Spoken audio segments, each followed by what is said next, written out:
इंसानियत की तारीख में अगर टॉप 10 मोस्ट इंपैक्टफुल किताबों की लिस्ट बनाई जाए तो क्राइम एंड पनिशमेंट इस लिस्ट का हिस्सा जरूर होगी। ये एक ऐसा नॉवल है जो आपके लिए पनिशमेंट यानी सजा का मतलब ही बदल देगा।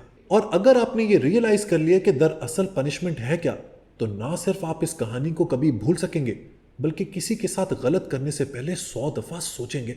इस नॉवल का मेन कैरेक्टर रस्कोल्निकोव एक गरीब फॉर्मल लॉ स्टूडेंट है जो सेंट पीटर्सबर्ग में रहता है। एक दिन वो एक पॉन ब्रोकर औरत को कत्ल कर देता है। पॉन ब्रोकर वो शख्स होता है जो आपकी चीजें अपने पास गिरवी रख लेता है और उस चीज के बदले में इंटरेस्ट पे आपको पैसे देता है।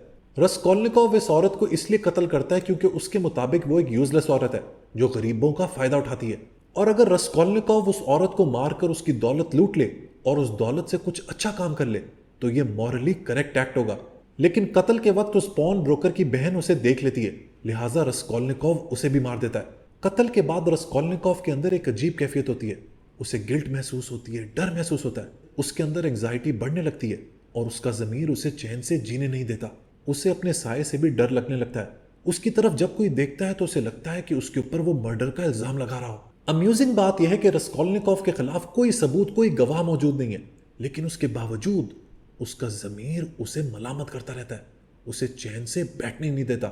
इसी तकलीफ के दौरान उसकी मुलाकात एक लड़की से होती है जो उसे रिडेम्पशन का रास्ता दिखाती है। मगर इस रास्ते पर चलने से पहले उसे ये कन्फेस करना होगा कि उसी ने ये गुनाह किया था, ये कत्ल किया था।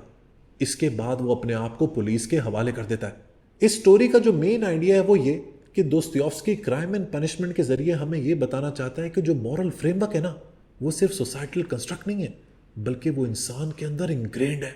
और जब भी हम कोई मॉरल लॉ वायलेट करते हैं तो सबसे पहले हमारा कॉन्शियंस, हमारा ज़मीर हमें वार्न करता है। The man who has a conscience suffers whilst acknowledging his sin. This is his punishment. लिहाजा दोस्तों, आपने एक बात हमेशा याद रखनी है कि गलत काम करते हुए आपको कोई पकड़े या ना पकड़े, लेकिन एक दिन आपका ज़मीर आपको ज़रूर पकड़ लेगा।